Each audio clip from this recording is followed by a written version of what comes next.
Today's daf we're going to be learning is Yoma Daf Ayin Aleph. Today's daf is sponsored by Jill Shames upon the shloshim of her father, Zev Velvel Ben Reuven Bechana, Bill Baker, in gratitude for the love of learning he instilled in his children, his grandchildren, and his great-grandchildren. And by Rivki Berger Sampson, memory of her father, Shiur Berger, Yoshua Heschel Ben Ephraim Yisrael Halevi, on his first year at site. My father's love of learning and attendance at multiple shiurim during his busy week, as well as on Shabbat, has inspired me to continue in his footsteps. He is sorely missed. Yehi Zechro Baruch. Okay, I'll remind everybody that we have an upcoming siyum. The invitation with the details should go out in the next few days with the registration and the speakers.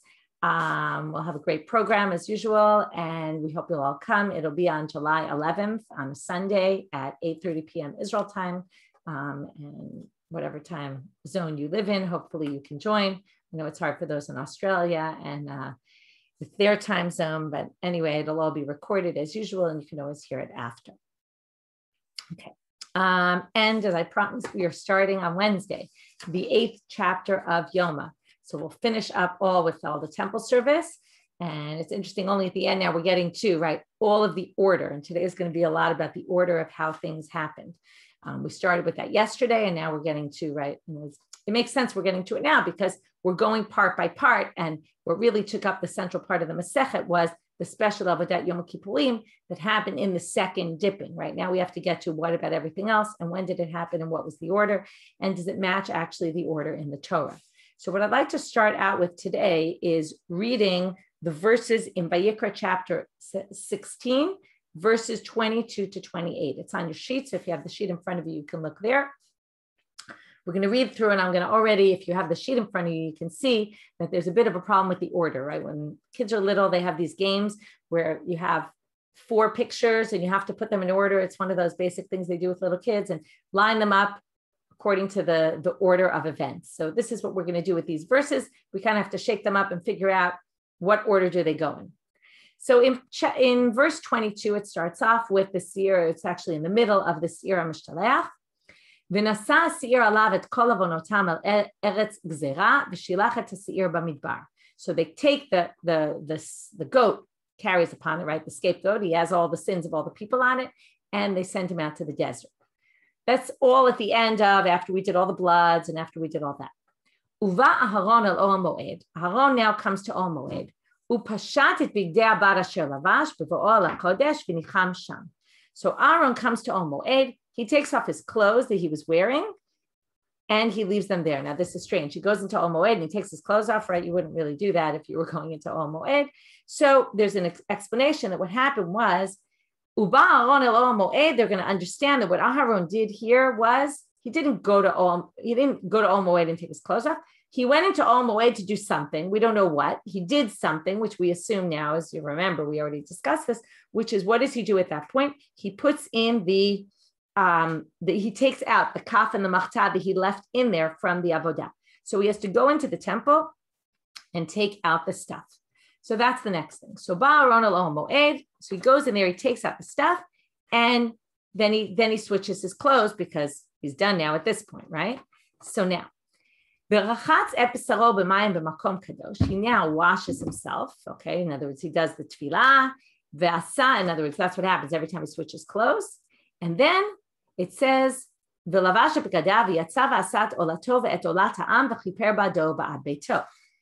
he does this olah, his olah and the people's. This is what we call the ayil, the ram offering that we saw yesterday. There was a ram offering, there was a whole debate. Was there 2? Was there 1? Okay, he does this ram offering. We saw this yesterday. After he does the ram, he then does the chelev hachatat, okay, meaning he burns the insides of the animal, right, the fats that he's supposed to burn on the altar. Remember, this is the par and the seir that we did the dam we did inside, and that was all the sprinklings, achat, achaviachat. That was the seir la Hashem and the par chatat, which is different, I'll remind you, from the seir we saw yesterday and all the ones mentioned in Sefer Bamidbar, which there was also a par there, and there's also an ayil there, and there's the 7 kfasim. That's all separate. That's all the korban musaf. That's not mentioned anywhere here at all, except for the opinion that says at least the ram was mentioned here, but not clear if it's the same one or not. But the others for sure are not mentioned here. So the parents, he did the bloods inside, all the sprinklings. Then he takes the body all the way outside, which, by the way, hasn't yet come up in the text, even though we already did it. So you already see there's a problem with the order. Then he takes the insides of them and he burns them. That's what's happening right now. So again, if we review according to the order here, he takes the Shiur Lazazel. Then after the Shiur Lazazel is sent out, he goes back into Kodesh Kodashim, takes out the kaf and the machta.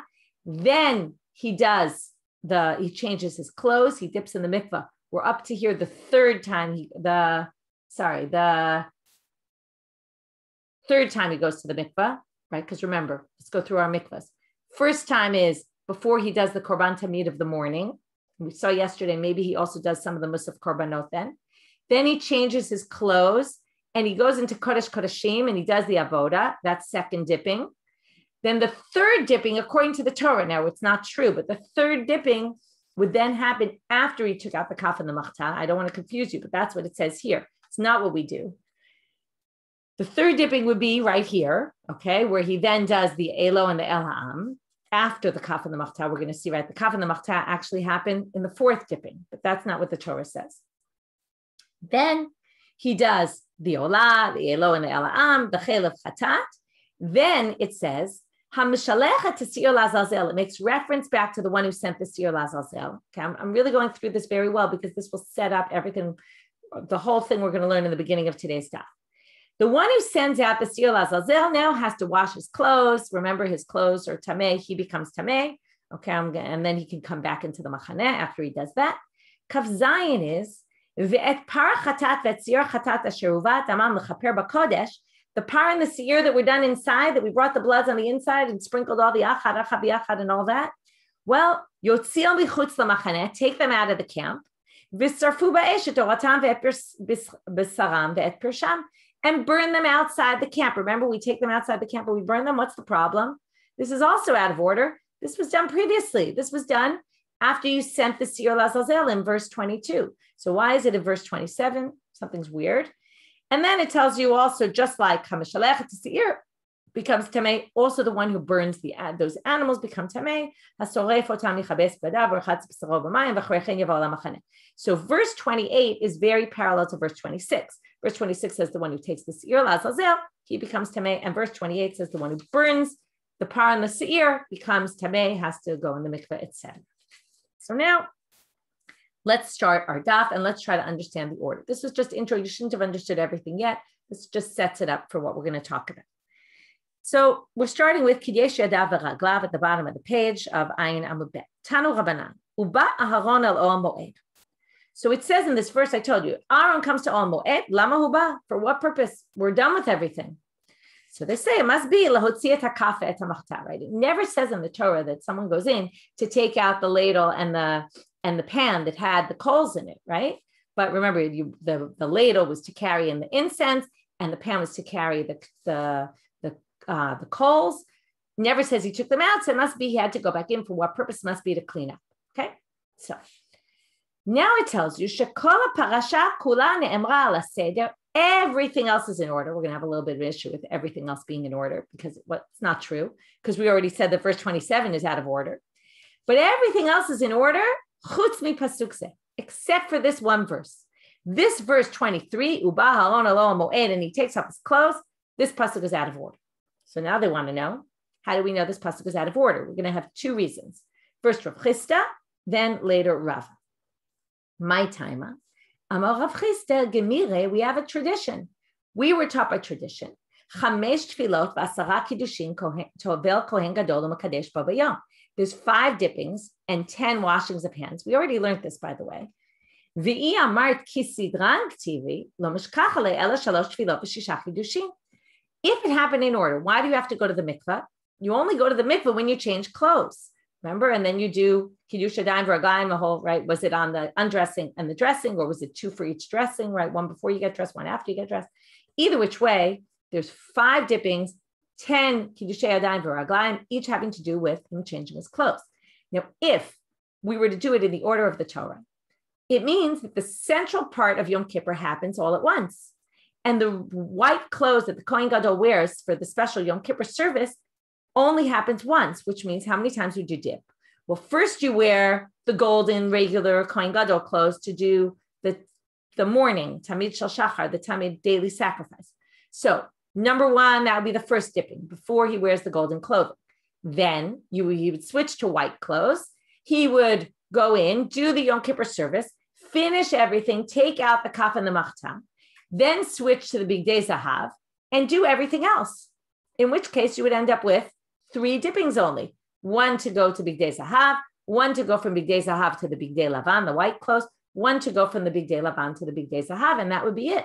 And we know there's a tradition that it's 5 dippings and 10 Kiddushei Yadayim v'Raglayim, and not 3 dippings and 6 Kiddushei Yadayim v'Raglayim. And therefore, it must be out of order, right? This is when you're stuck and you have nothing else.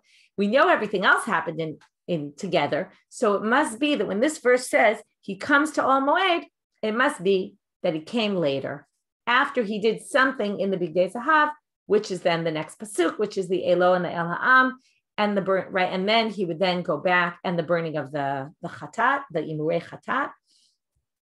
And then he would go back in, right? He would switch his clothes again, go back in, take out the kaf and the machta. So now they say, Matkif la Rabbi Zera. Wait a minute. Why are you messing up with the order of the Torah? I have a better solution. It doesn't have to mess up the order at all. You want to come up with another thing that Kohen Gadol does in between. You basically want to say that in between verse 22 and 23, something happened. So your answer was, right, it had to be something happened in Bigdei Zahav. Your answer was move verse 24 in between 22 and 23, have it be 22, 24, 23, right? Finish the Sir Lazazel, switch your clothes, go do the Elova El Ha'am, and then actually verse 25 as well, Chelev HaChatat, you burn on the altar. Then you switch your clothes back and you go in and do the kaf and the machta. Now you have to mess up the order of the Torah to do that. I have a better solution. Dilma mafsik le b'siyar nasa b'chutz. It's a great answer. What does he say? He says, in any case, chapter 16, and this is what we saw yesterday, doesn't mention all sorts of other things that Kohen Gadol has to do on that day. What are those? The korbanot musaf. Everything mentioned in Bamidbar 29, right? Other than maybe the ram, we don't know, debate about it. But everything else, the seir, the kvasim, all those weren't mentioned, right?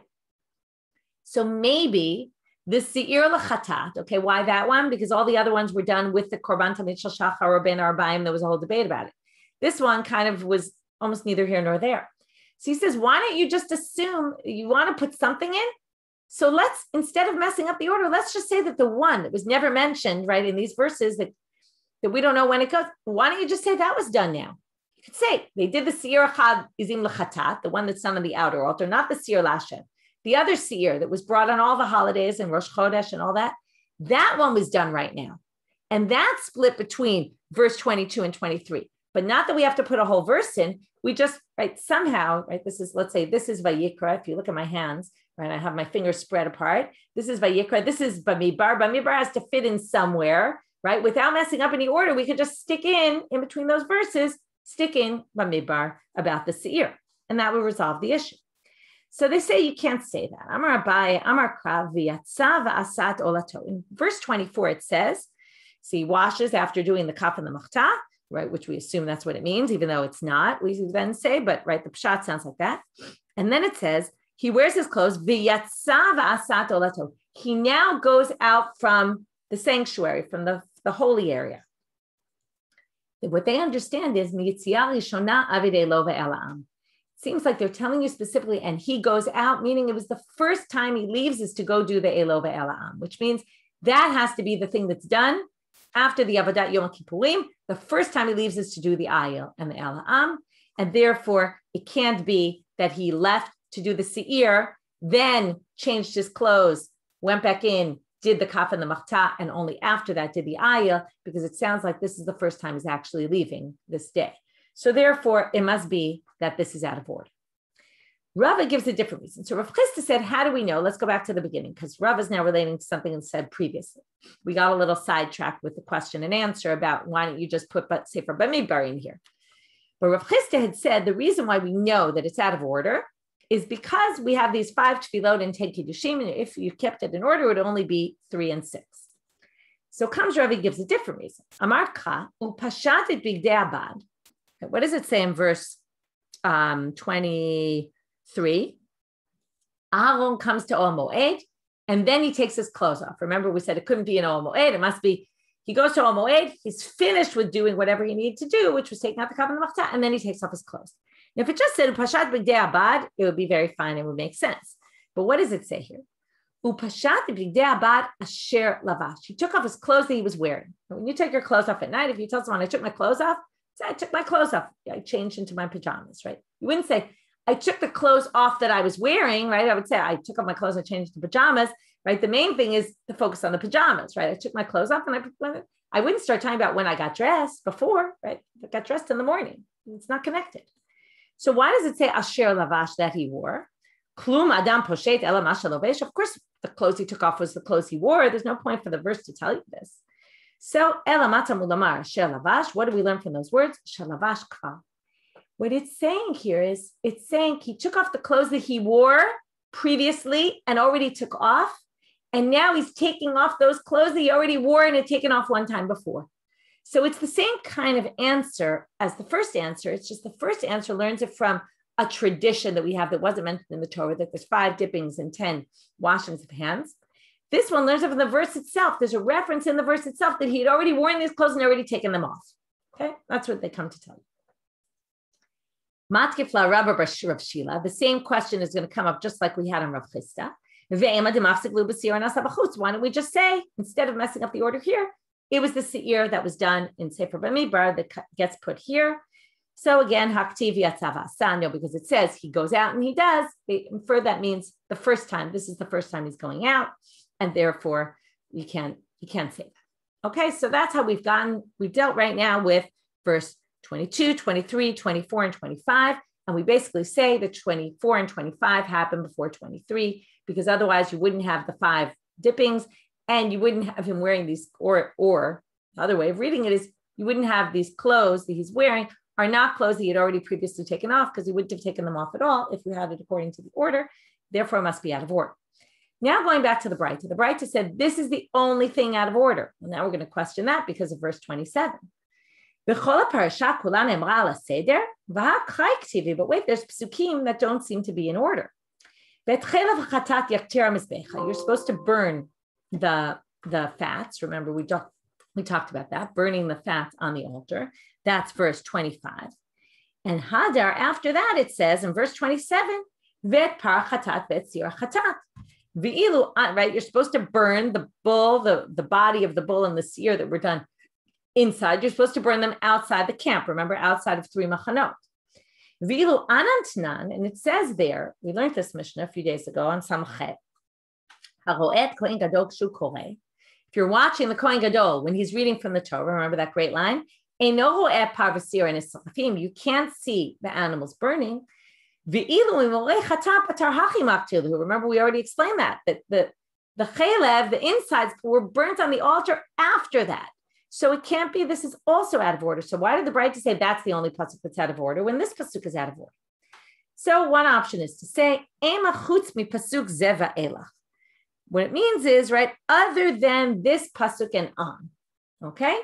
No, this is actually the answer. What it means is, it means from verse 23 and on, it's no longer in order. And it's everything before verse 23 is exactly the order it's supposed to be done. From verse 23 and on, the order is changed. So now they say, the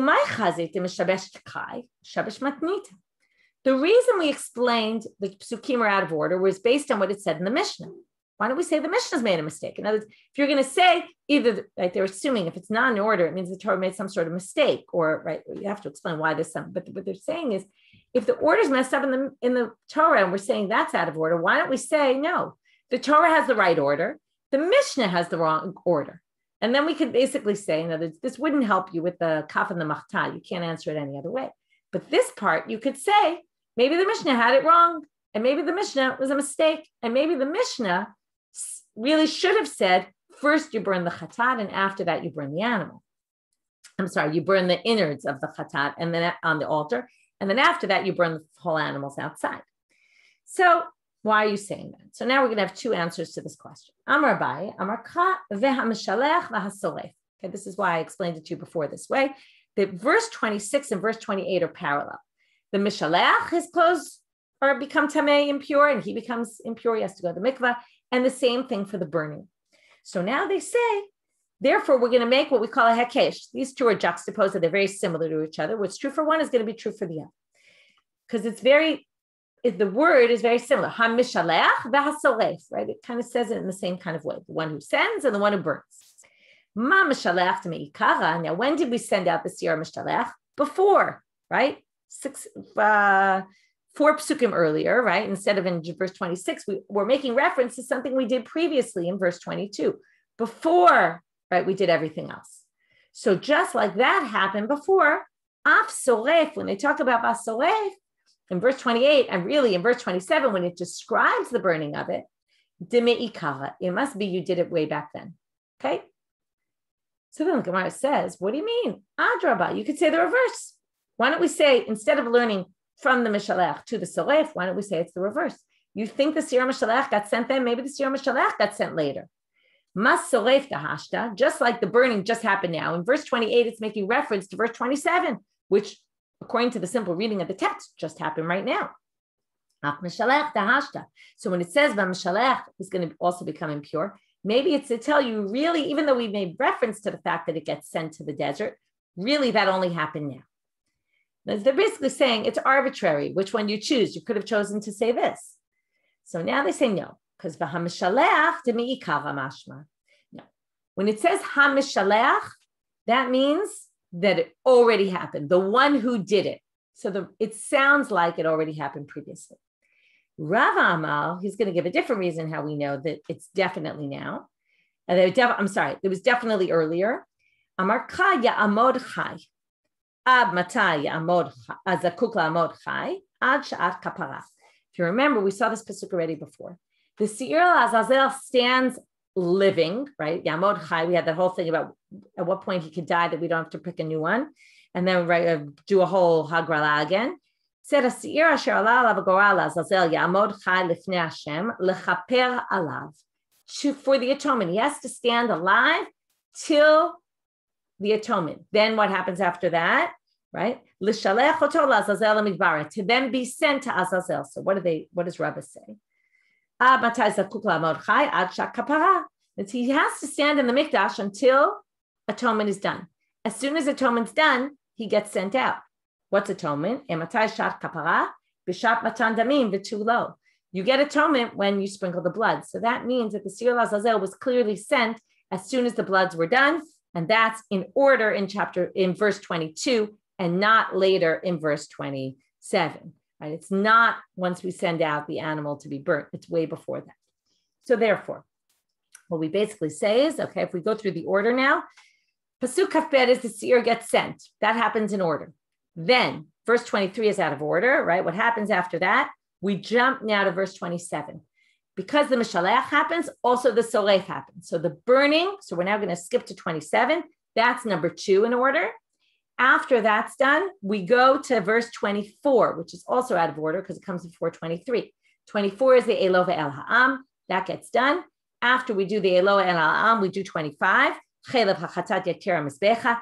And then we go back and we take out the kaf and the machta. Obviously, he changes his clothes again. That's the 4th dipping. He does the kaf and the machta. He changes his clothes back. And then he goes and he finishes up with all the things that aren't mentioned here, whether it's the musaf, if that gets sacrificed with the korban tamid shel bein arbaim, according to Rashi, if you remember, the tamid shel bein arbaim happens in the 5th. According to some of the other mefarshim, it actually happens at the 3rd dipping, the tamid shel bein arbaim. And then the only thing that's left is burning the incense in the afternoon and the fixing the candles and lighting them again in the evening. So those are the things that are done after the 5th dipping. And possibly also the Bein HaRabayim, the Tamid Shel Bein HaRabayim, and possibly also, right, there were some sacrifices that were done with the Bein HaRabayim. So wherever Tamid Shel Bein HaRabayim goes, the ones, depending on your opinion, whether the Musaf happened, right, some of the Musafim maybe happened in the morning, some of them happened then, or maybe they all happened then. That all was a subject of debate yesterday.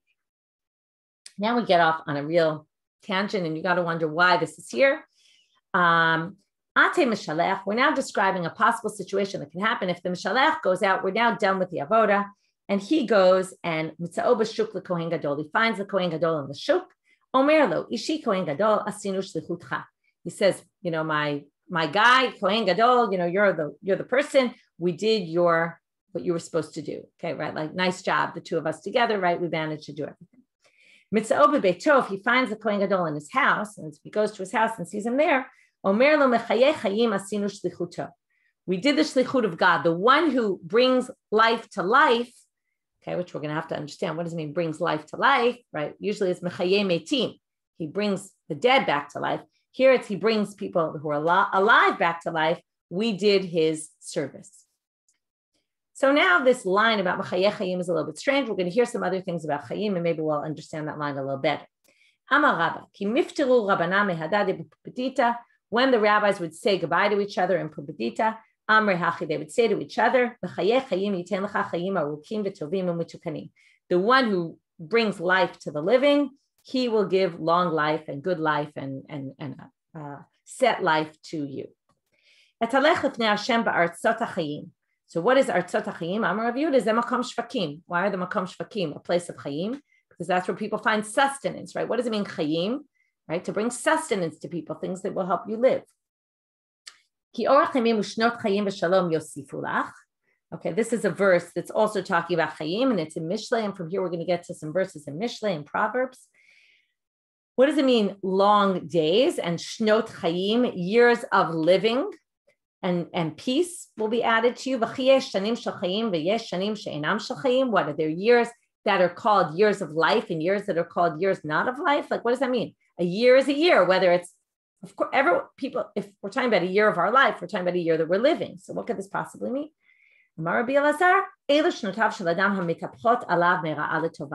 A year of living is a year that was switched from bad to good. In other words, the idea is some of the years in our lives are bad years and some of the years are good years, right? It's a very appropriate daf to be learning this year when we had a very complicated year plus. And it's this idea of that some years are bad years and some years are years that switch from bad to good. That's a shnot chayim, that you got like a new renewed lease on life, you could say. Elechem ishim ekha. Okay, now because we're in Mishlei, we're going to darshan other psukim of Mishlei. Amar Ravi Berechia elu tamidei chachamim shedomim lenashim ve'osim gvura ka'anashim. Ishim is a weird word. Ishim, it should be anashim, but you don't say ish is a singular of man. Ishim is plural, but you don't say that. You say anashim in Hebrew. So this is a very weird usage of the word. Ishim means men.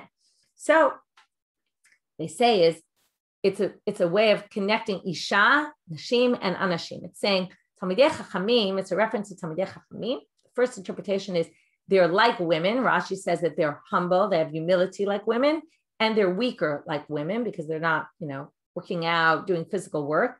On the other hand, they do gvura ka'anashim. They have the strength, the inner strength of men. It's interesting because people talk about women often having very strong inner strength. You would think it would be like women, but they're talking about the strength they have are like men. In other words, their emotional strength is like the physical strength of men. I think that's how they read it.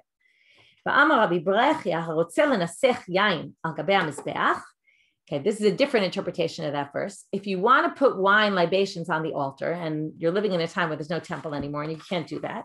So here's the next best thing, interesting idea.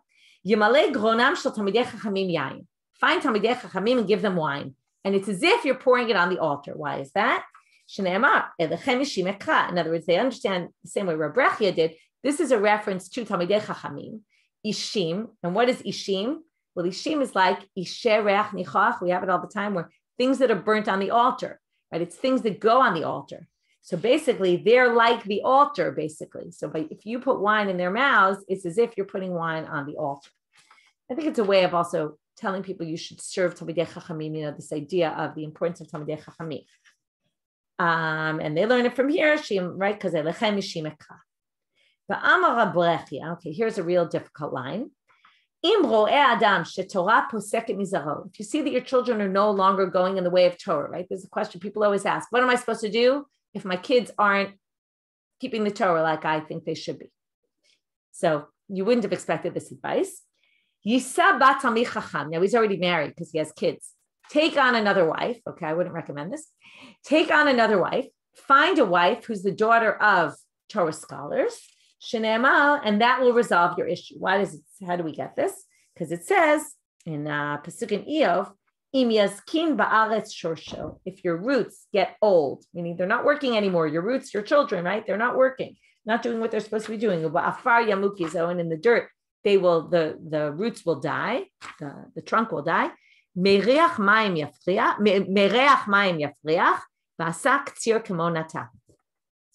If from the water, okay, from the smell of the water, it will blossom. What's water? Water is always the mashal for Torah. It's a metaphor for Torah. So basically, go to where the Torah is, and aseh katsir kemonata will make it as if you replanted new seeds. So basically, marry a woman who's the daughter of Talmidei Chachamim, and that your children will be Talmidei Chachamim. It says a few interesting things. First of all, it shows the women, right? It's the mother where it comes from, right? It's so interesting because usually you would think the father is the one who teaches the kid Torah, but obviously you're doing something wrong. It's basically saying, right, find a wife who can raise your kids as proper Torah Jews. That's possibly one way of reading it. The other option, if we want to apply this to our lives, because obviously we're not taking, first of all, if we're women, we're certainly not taking a second wife. And even if we're men, we're not taking a second wife. We don't do that anymore. But the idea would be to somehow surround yourselves with Torah scholars. Maybe that is another possible solution. I'm not sure if that's the solution, but maybe it's saying that you've done something wrong in the way you've brought them up, or maybe it's very unclear, right? And obviously nobody knows the answer to this question, what to do. People have been struggling with this for years, many years, not just a few. So anyway, it's an age-old question. The answer, unfortunately, right, as we often say, the question's better than the answer. Okay, I see some suggestions in the chat. Learned up Yomi with others. It's a good way to go. Okay, Yom Tov Haya Oseh Lo Avav. Now we're going to get to a very interesting story. The background to the story is two interesting points to say before we read the story. We've talked a number of times about the issue of the tension between the Kohanim and especially the Kohanim Gedolim and the rabbis. And particularly in the Gemara, the rabbis are trying to say it's no longer the Mikdash anymore. And even when it was Mikdash centered, there was still always the struggles between the Kohanim, which were often Stukim also, if you talk about even more the stress between the Pharisees and the Sadducees. But this issue of when the Kohanim Gedolim and when the temple was around, there was always this tension between them, right? The tension was not a big deal so much after the destruction because the Kohanim no longer had their status anymore. They still had status, but they weren't anymore functioning the way they were functioning before. But in the time of the temple, there was a real struggle between them. The rabbis saying, we're the ones who hold the oral Torah versus the Kohanim, who were saying, well, we're running the temple, that's worship of God. So here's a very interesting story. The second thing you need to know is Ishmael and Absalom were two of the Zugot, right? The Zugot were before kind of the early Tkufat Tanaim. There were pairs of rabbis in charge. And one of the later pairs was Ishmael and Absalom, and they were the teachers of Hillel and Shammai. And they're very famous, but they were both converts. Very important to know for the story, otherwise you wouldn't understand. Tanu Rabbanan. Maseh b'Kohen Gadol echad sheyatzah mibeit hamikdash. Kohen Gadol comes out of Beit HaMikdash. Remember, this is because we said Yom Tov Haya Oseh Lo Avav. Sorry, I skipped those words. Right, there's a reference to the end where he makes a big meal. It's a big feast. It's a huge celebration when the Kohen Gadol comes out. Well, one year, they were, I'll just repeat for Adina, they're converts. Okay, they converted to Judaism from some other religion. So now, Kohen Gadol comes out of the Beit HaMikdash. Right? The whole nation is, obviously not exaggeration, but people are following them and saying, wow, amazing, right? Yasher koach, great job. And they're all, it says, Milavim oto ad beito, they would take him to his house. That's what the Mishnah said. So it's this procession of people after them. But all of a sudden, who comes? Kevan dechazinu l'shmaya va'avtalyon, the people all of a sudden saw Shmaya and Avtalyon. They basically see these big rabbis and they leave the Kohen Gadol and they start walking after Shmaya and Avtalyon, right? Huge embarrassment to the Kohen Gadol, right? You see this tension between the Kohen on the one hand, the Kohen Gadol, and the rabbis on the other. You have basically the heads of each one right here. So they start following Shmaya and Avtalyon. So at the end, they go to part and they say goodbye to him. And Amar Lahen, he says to them, he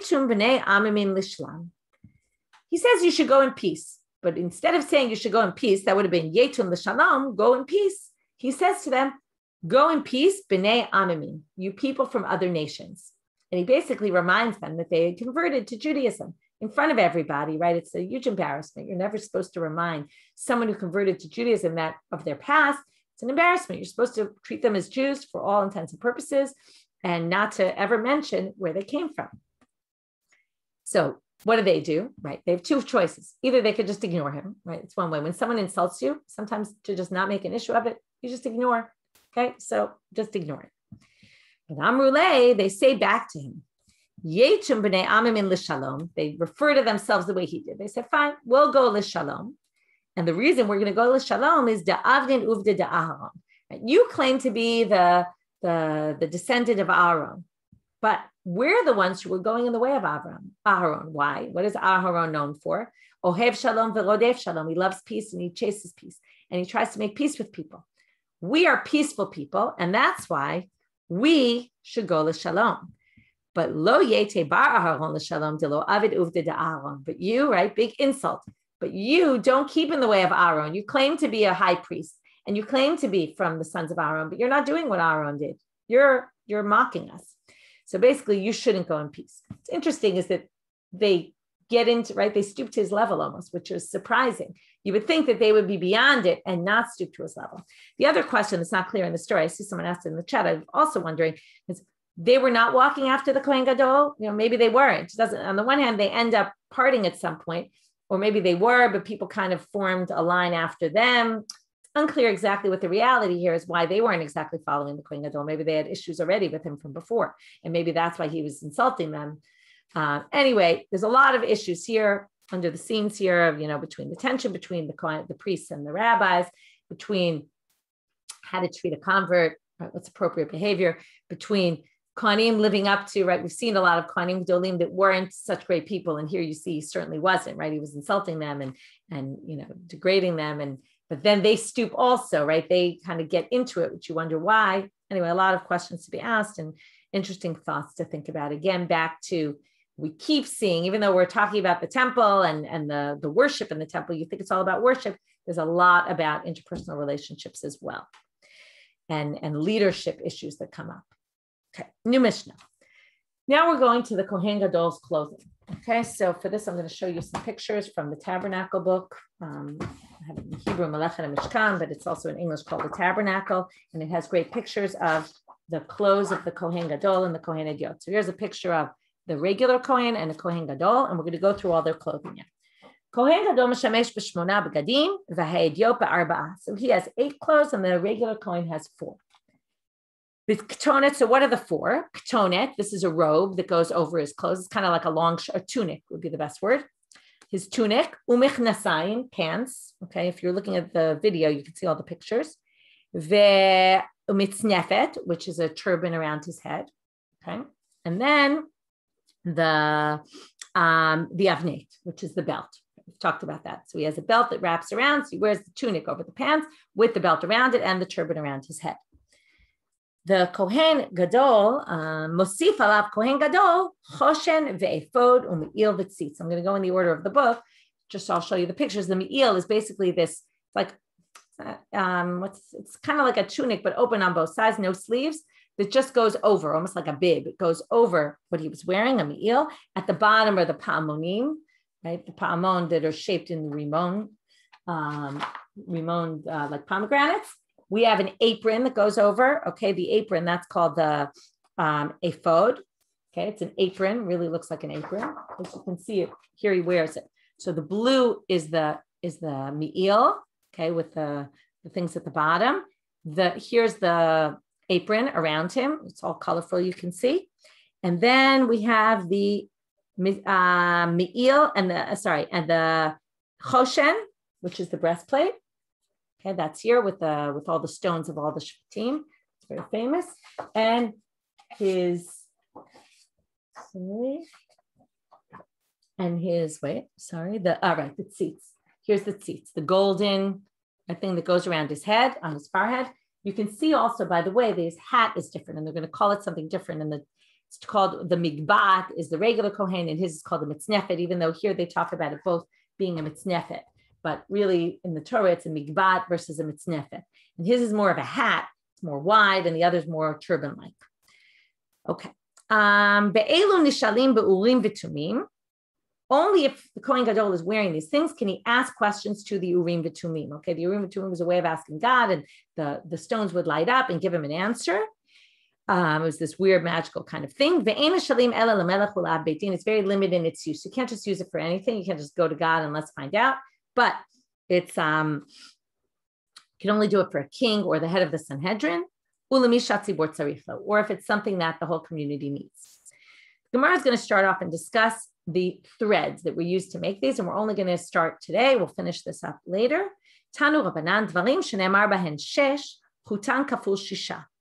Moshzar shmona mi'il 12 parochet 24 choshen ve'efod 28. The Brayta basically gives us how many threads were interwoven into one thread for each of the clothes. We've seen this before. The Torah talks about them as Shesh and Shesh Moshzal and all these different wordings that they use. Okay, I brought some of the verses here, which we're going to see soon. When it says Shesh, it means 6 threads were woven into one for each thread. If it says Moshzal without the word Shesh, there's Shesh Moshzar, that's still 6. Moshzar by itself means 8. Each thread was made up of 8 interwoven threads. Me'il, the Me'il was made up of 12. The Parochet had 24. The Choshen and the Ephod had 28. So each thread was made up of 28 threads intertwined together, right? Very thick thread. So now we're going to see where do we get this from, and we're only going to see the first 2 today. Chutan kaful shisha minalan. Where do we get that from? Damalka. Okay, these are the verses I put on your sheet. Shmot, chapter 39, when it discusses the Bigdei Kehuna, the clothes, it says in we're reading verse 27, 28, and 29. We're going to skip a little one. I'm not going to read the whole thing, but they're quoting parts from that. Vayasur taktonet shesh. They made the ketonet with 6. That's mitznefet shesh, also 6. Parei amigbaot, that's their head, 6. Vet mechnasei abad shesh mosav. And the pants, now they say bad and the shesh also both mean the same thing. So that gets up to chamisha krai k'tiva. There's 5 references to the word shesh. You have to include the word bad as part of it, even though it's not really. So 5. What do these all 5 come to teach you? Chad legufe, 1 for itself. Okay, meaning to tell you it has to be shesh. Chad legufe, 1 for the clothes itself to tell you dikitanin, that they're made of flax. Doesn't say in the Torah they're made of flax here. You learn it from the fact that it says one of the references of shesh comes to teach you it's made of flax. Later the Gemara is going to say, how do you get from shesh to flax? The chad she'eh chutan kaful shisha, one is to say it was 6 ply.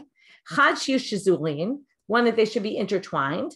Chad lish'ar begadim shalon ne'amar b'hem shesh. Wherever it doesn't say shesh, the standard is shesh. The chad lakev, and one to say this has to be this way. You can't have it without it. If you have it without it, it's no good. Did you do the avoda with clothes that aren't like this? You haven't done anything. So what you have here is 5 references, right? 5 mentions. Each one comes to teach you a different law. So my mashma hide shesh to kitana. How do you know? Where do we get that shesh means linen or flax? Amar Rabbi Yossi Rabbi Chanina damar ka bad. Tavar ha'olem in akarka bad bad. Bad seems to be an indicator that it's something that comes out of the ground one at a time, like each stalk separately. That's how it grows. Ve'ema amra, well, also, you could say it like that. Amra, iftzulim lipasla, because it goes in, like each one splits into 2. So they say, kitana nami iftzulim lipasla. Also, flax splits. So they say, no, kitana agav lekute maptil. Only when you comb the flax or you hit the flax, when you hit it, it splits into 2. It doesn't split into 2 as it's growing, whereas the wool does. Ravina Amar Mehach, he gives a different proof. Pe'erei pishin yuarosham, he quotes a verse in Yechezkel. It says, on the Kohanim's head will be hats made of pishtin, flax. So there you have it. It's clear from Yechezkel. Let's just prove it from there. Umichnasei pishin yuamonehem, also their pants. So Amalei Ravashi, hamakame de'ate Yechezkel, man amara. But before Yechezkel came, who said they were made of flax? And it's true, we know from Yechezkel, but there was a lot of time from the Torah to Yechezkel, to which they say to him, what kind of a question is that? According to you, let's take some other halacha that we learn out from Yechezkel. We're going to ask the same question. There happens to be something we don't learn from Moshe. We learn from Yechezkel. No uncircumcised Kohen can come work in the temple. So, people ask there before Yechezkel, who said this? What do you mean? No. It was a known tradition. Yechezkel just connected it to a verse. Likewise, Hachanami will say the same thing here. So we'll say the same thing here, and therefore it doesn't prove anything. So the point is there's no problem with it. So basically we have either we prove from Pasuk in Yechezkel, or we have this drasha about right the shesh, right the it's because of the way it grows bad. Okay. Next, Moshzal Shmone Minalim. Dichtiv vayasu shulei ha'me'il rimonei tchelet v'argaman v'tolat shani moshzal. So now it's made up of 3 different color threads. V'yalif moshzar mi parochet. It says moshzar there, and it says moshzar by the parochet. Now, mala halan eschlim v'arba, which we're going to have to see later how they get it, but by the parochet it was 24. Afkan eschlim v'arba. So how do we get to 8? Well, because it was eschlim v'arba, but each one had 3 colors. So each color divide by 3, you end up with 8. So each one was 8 threads, 8 ply. To have a kol chav echad timnei, each one was 8. So now they say, why are you learning it from parochet? V'ne'elaf michoshen ve'efod. Malalan eschlim v'shmone, afkan eschlim v'shmone. Why don't you learn it from there? There was 28. Why don't we say here was 28 and then divide that by 3? Now you're going to have a little issue dividing that by 3, but let's just say. So they say, danin davar shelo ne'amar bo zahav mi davar shelo ne'amar bo zahav. Lafuke choshen ve'efod shene'amar be'em zahav. Oh, parochet didn't have gold, and these clothes didn't have gold. Therefore, we're going to learn this from this, right? Not from the davar sheyesh bo zahav. Okay, so that's why. So now they say, wait a minute. Adraba danim bege bibege lafuke parochet olu, but parochet is not the same as clothes. Why don't we learn clothes from clothes and not learn clothes from something that's more like a tent, right? It's a curtain. Ela danime avneit. So we're going to learn it from the avneit, and the avneit had the avneit have 8 because the avneit had 24. The avneit had 6. Okay, that's what we saw before because it says shesh. But the avneit was made up of 4 colors, so you get to 24. So this was also 24, but 24 was split into 3, and therefore you end up with 8. So therefore, v'danim beged shelo ne'amar bo zahav mi beged v'davar shelo ne'amar bo zahav. So now again, we have our thing that didn't have gold and was a clothing. Therefore, we're going to learn it from avneit that also was clothing and didn't have gold. Therefore, we're not going to learn it from the choshen ve'efod that yes, it was clothing, but it didn't have gold. Now we're going to have 2 other reasons why we don't learn it from the choshen and the efod. Rav Meri amar ta'asenu k'tiv, ta'asenu lezev v'lo la'acher. By the choshen and efod, it said the word ta'asenu. Ta'asenu zahav tchelet v'argaman, etc. Therefore, we're going to say only this had 28 and nothing else had 28. Rav Ashi says va'asita k'tiv. By the me'il, which is the one we're talking about, there was 8. It says va'asita et ha'me'il. What do we learn from va'asita? Shiur kol asiyot shavot. Everything has to be equal. Each color had to have the exact same number of threads. Now we get to the fact that it's not divisible by 3. Hechini avid. So if we have 28, how are we going to do it? If you want to make them all the same, then let's say make them 10 ply. But then you're going to end up with navid tlata, dasara, asara, v'havalu taltin, right? You'll do each one 10 ply, and then you'll end up with 30, not 28. Navid tle, the tisha, the chad asara, 2 9 and 1 10, and then you'll get to 28. What's the problem? Right? Amar krav asita shiur kol siotav shavot. They all have to be equal. In which case you can't learn it from there. So therefore we end up it must be learned out not from the choshen and not from the efod. And then if it's going to be a choice, parochet or avneit, we're going to learn it from the avneit because the avneit is clothing and didn't have zahav, as opposed to the parochet, which is a curtain and doesn't have gold, not as similar. And with that, we'll finish for today. We'll have to figure out where we learn all the others from. We'll get to that tomorrow. Have a great day.